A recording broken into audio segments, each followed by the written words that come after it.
Welcome to King George Square and Brisbane Town Hall.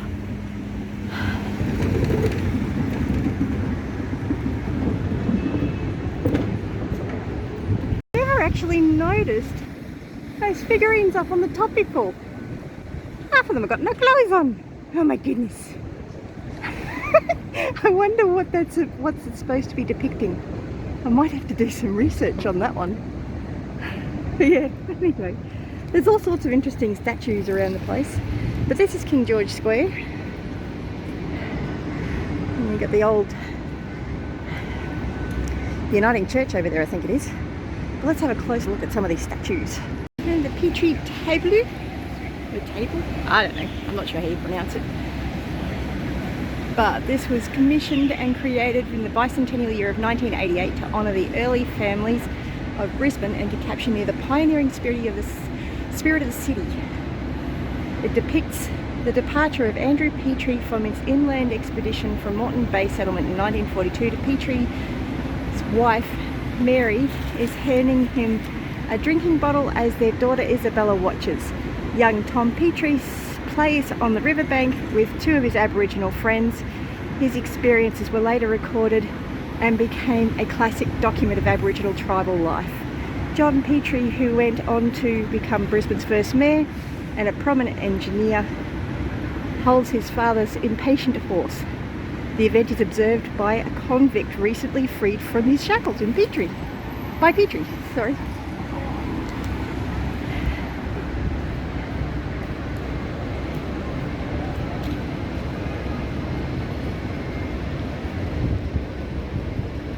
That's kind of cool.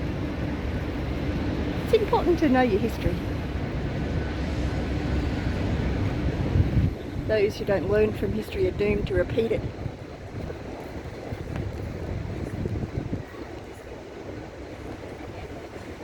My phone's getting wet.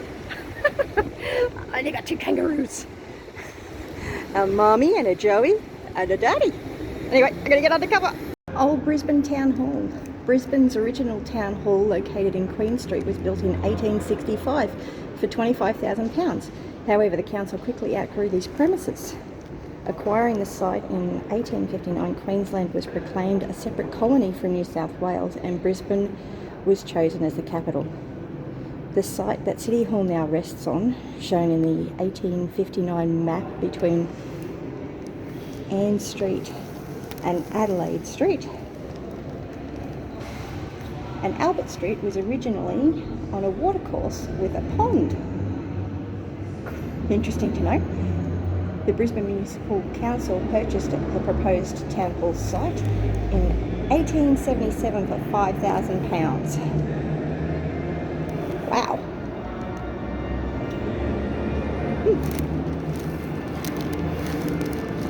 Early designs for the proposed town hall. A competition was announced in 1884 seeking designs for the Brisbane's new town hall. Drawings were received from many Australia's prominent architects of the time. However, debate continued amongst the aldermen of the city about the most appropriate location. Several sketches for the proposed building from 1900 still survived, showing a similar neoclassical style to the current Brisbane City Hall. Sketch of the proposed town hall and municipal office. Sketch of proposed design for the new town hall municipal office. That's by Leslie Gordon Corrie. And some more maps.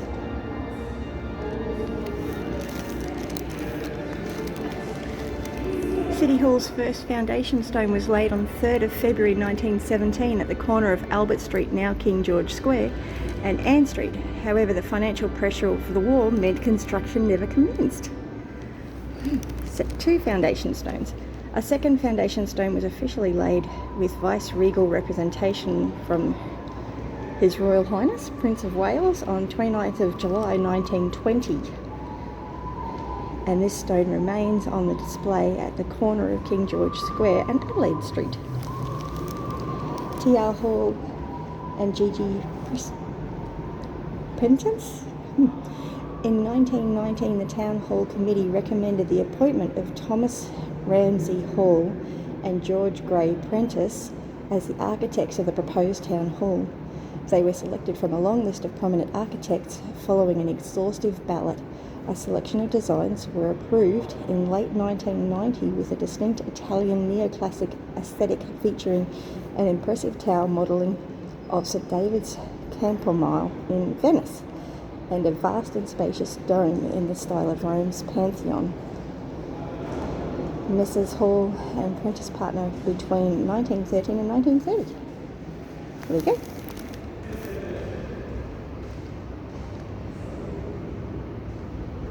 Interesting.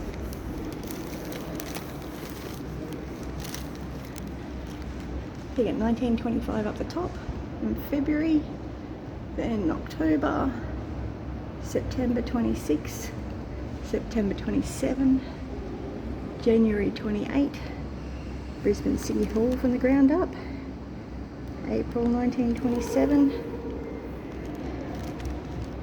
October 1928, January 1929, September 1929, April 1930. Brisbane City Hall was built between 1920 and 1930 at a cost of £980,000. It was nicknamed a £1 million town hall.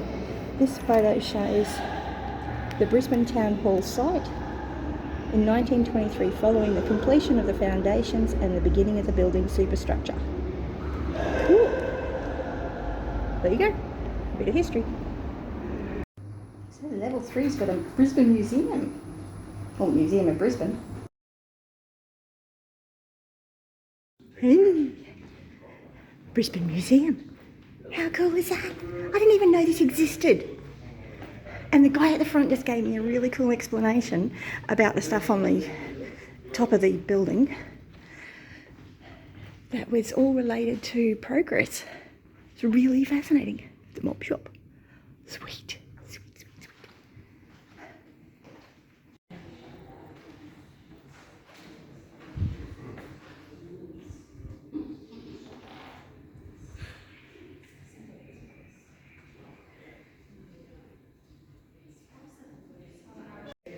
Lincoln Smith, The Bigger Mole People of Gympie. Photographic series of patterns and connections draws on 19th century ethnographic depiction of First Nations people. From the National Library of Victoria's archives, Lee merges her own photographs of the rural landscape in Victoria with historical portraits of unidentified First Nation people.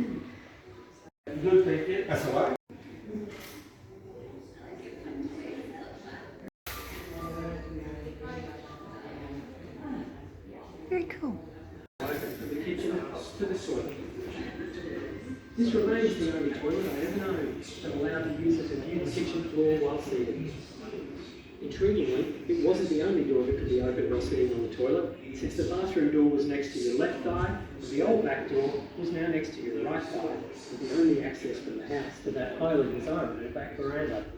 It was this house that made it clear to me that a toilet is best viewed architecturally as a destination, not as a pivotal thoroughfare or transit hub. The person who commanded the toilet commanded the rear of the house, and long visits were not popular. But who would want one? Even thoughts are loud enough to be heard through a slatted pantry door. And at any moment, a visitor who happened to be in the kitchen might stumble in looking for the sugar.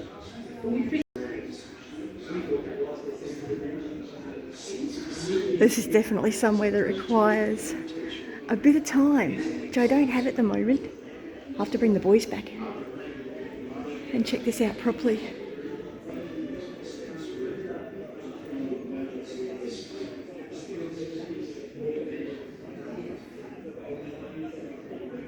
How cool is this? Oh my goodness, what is that?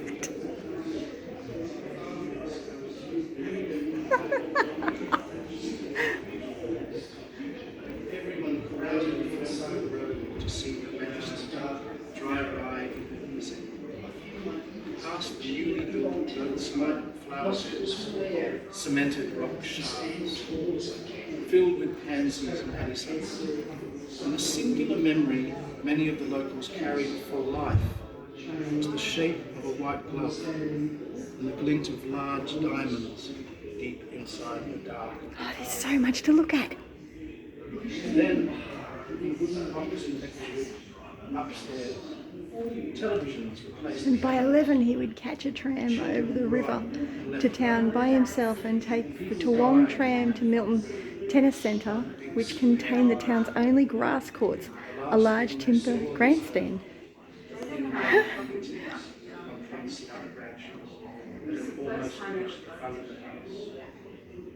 The marriages broke down. Nice.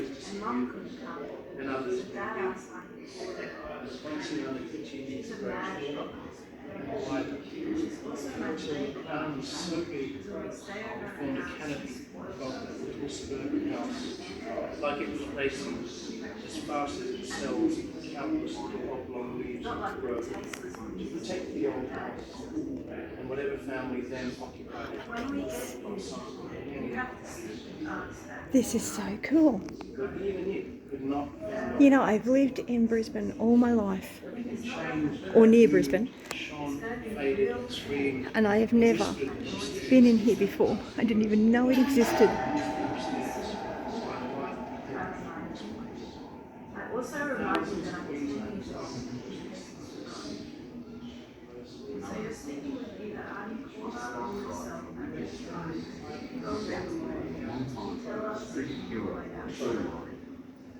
I'm in the bowels of Brisbane's Courier Mail newspaper archives in Bali, searching for the clippings folder marked Lorry Bill. Then I realised the H filing cabinet is not too far from the L. And so, on a whim, I checked to see if there's a folder marked Halliday Arthur Slim. A folder on my old mate, Slim. Yeah, not surprised. There are 5 folders on Slim and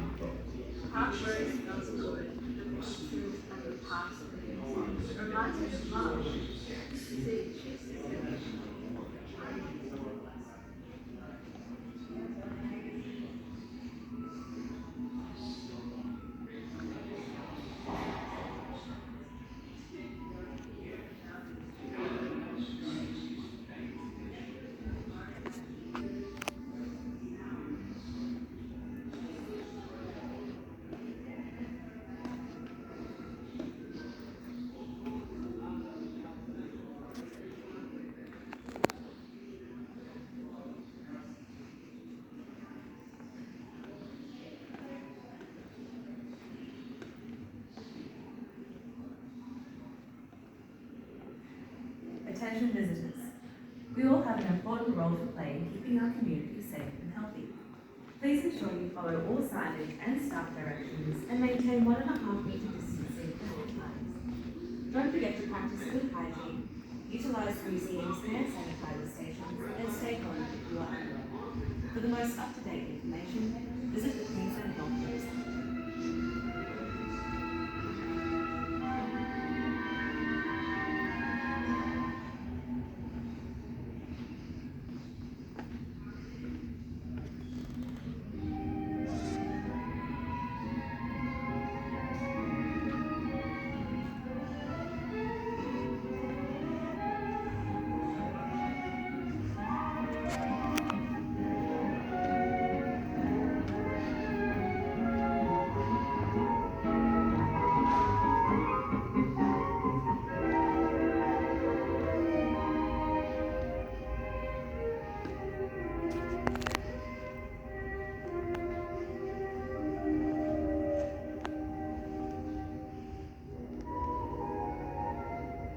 In just such a cutter as this, Lieutenant John Oxley sailed into the Brisbane River in 1823 and explored it for 50 miles.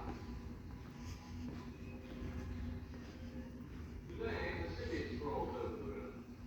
A city that grows its trade from the ends of the earth. A city of dignified but not pretentious buildings, of sunshine and beauty.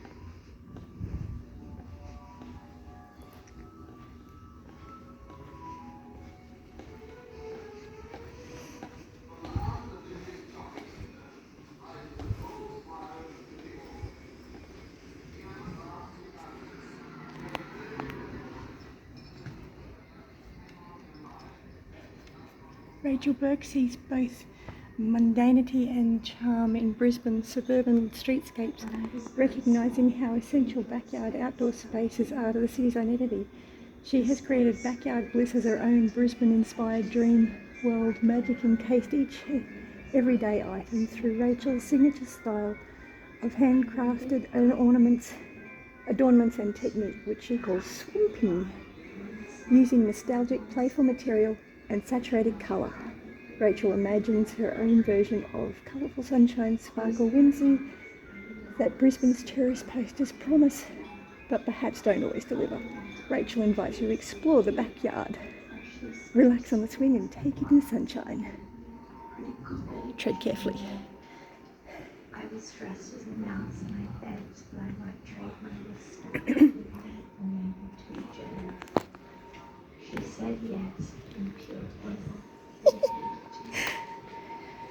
There was another time when I saw a leaf painted with shimmering gold glittering. It had to be mine and it wasn't mine, so I stole it. My most precious treasure box. She has had fun with this. There was another time that I had to take all of the wishing stones, so I took them and hid them. So much to fight. Desperate to fulfill the impossible needs. There was another time when I saved large light, trying to make the dolphins giant diamonds and painted posters taking the sleepings and hopes and dreams of Queensland remembers her own men of two wars. The memorial to the eternal flame of remembrance.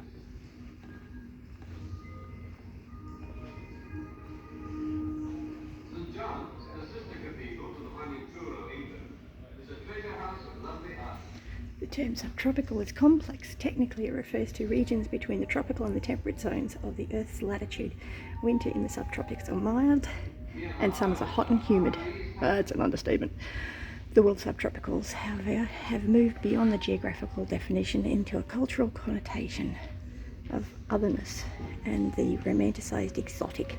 Western cultures have obsessed over subtropical plants, regions, cultures, from constructed displays at the World Expositions to exotic ferns and orchids crazed in the 1800s, and tiki culture of the 1930s and 50s, all trading off the perceived ideal of island life, particularly centred around the South Pacific.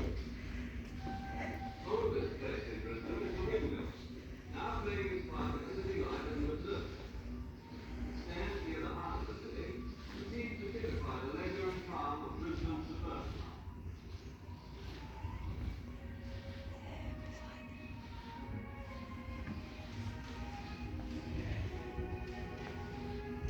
The flaming red poinsettia is Brisbane's flower and for the top decoration.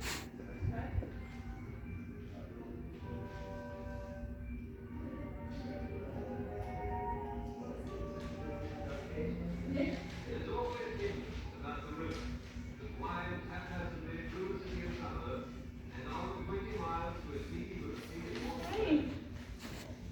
The traffic of the waterway Intriguing. roads that have a character peculiarly sweet. Many of them are coolness, hunting up on tall fire.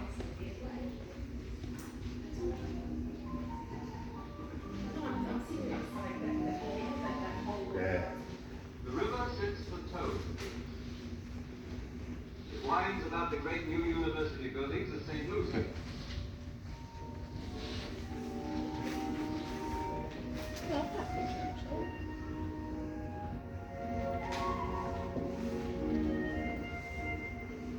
The engineering and architectural students put their learning to practical use. Oh, yeah, that's right. From the center of the city, steps lead down.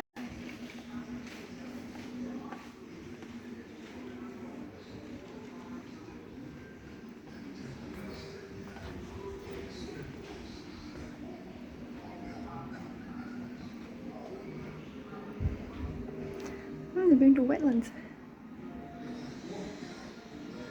An international city. A unique physical environment.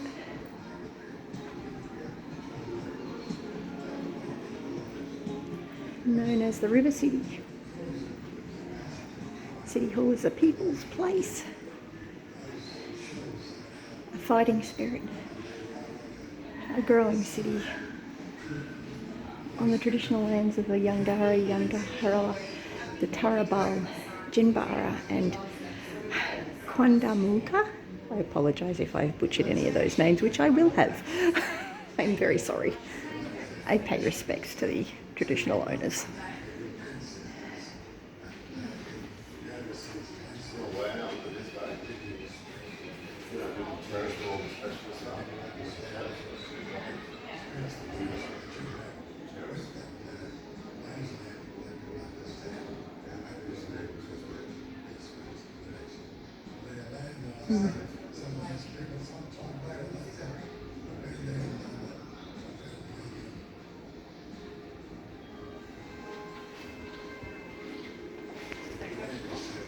Perspective of Brisbane.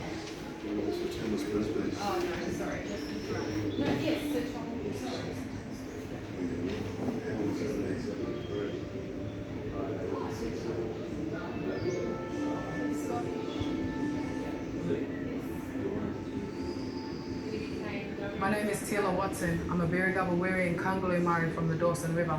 I was born and raised in Brisbane.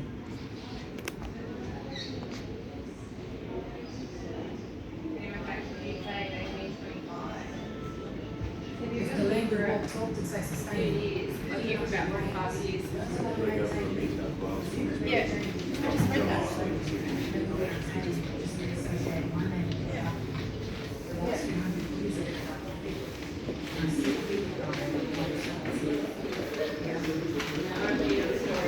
And that's it. Technically, I'm not supposed to film, I don't think. Oops. Hello, City Hall. The first elections of the Municipal Council in Brisbane were held on the 13th of October 1859, while Brisbane was still part of New South Wales. John Petrie was unanimously elected the first mayor. The first town hall was constructed in 1867 on the site presently occupied by Lennon's Plaza Hotel. The lack of a central hall for public gathering in that building led to the construction of the present hall. There you go. 1930. And George V, 1910 to 1936. He's only like 26. He's a young kid. He doesn't look very young in that statue. And I'm sure my daughter, who's 25, would go, young kid, mum. Apparently, what that's supposed to be all about, that statue sculpture thing on the top, the lady in the middle is supposed to represent progress. And then you've got the indigenous and you've got all that sort of thing. So you've got the plants and the animals and the paintbrushes and all the culture stuff and all that sort of stuff. And apparently, at the time, the artist that designed it copped a lot of flack for including indigenous people in it at all. And now she's copping it because there isn't enough indigenous people. Can't win, can ya? She was really, really adamant when she made it and designed it that the indigenous people had to be in it. So yeah, we need to learn from history and we need to honour history and people that have fought before. And don't forget, don't wipe out parts of history because it's part of who we are. But yes, it was actually quite difficult to find out what that was all about because very few people in there knew and it doesn't appear to be written down anyway. Anyway, that's Town Hall. There's one more statue over there. Let's go have a look at it. Okay, that's random.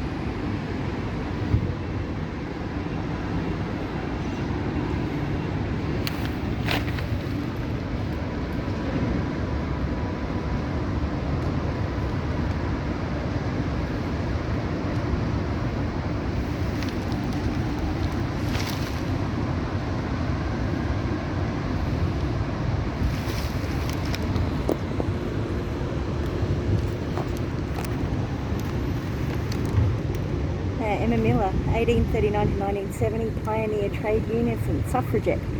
Emma Miller was an early voice for the women's and workers' rights in Brisbane, speaking out against social injustice and fighting for the vote for women. That kind of explains why she looks a bit cranky. How cool is that?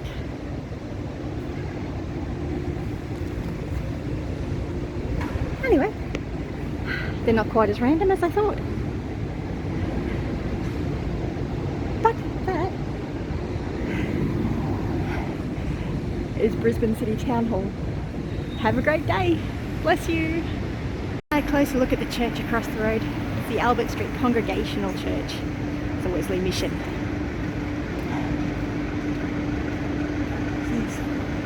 Some of the surrounds. So yeah, anyway, have a great one. Bless you.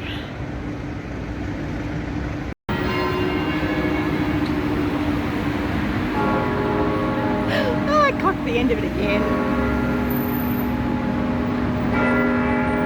And it's the Ann Street Presbyterian Church, just next to City Hall. It's kind of surrounded by skyscrapers. Oh my goodness.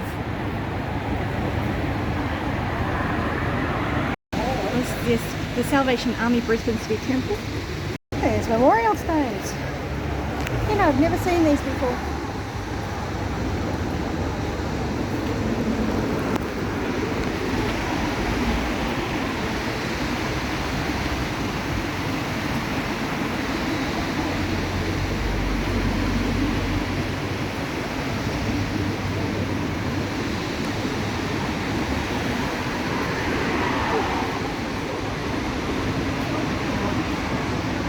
Fascinating.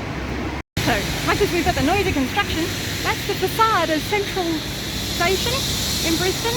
And it's right across the road from Anzac Square, which is just across the road from Post Office Square, which is over there. King George Square used to have grass all over it too. Anzac Square is just beautiful. We'll have to do a visit of that another day.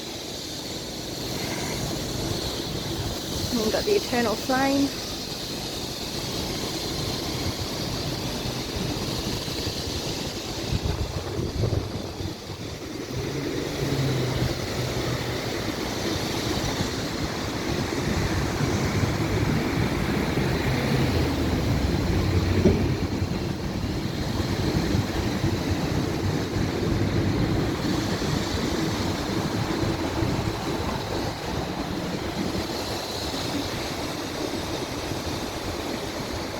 Lest we forget, He died to pay a price for our freedom. We can't just throw it away.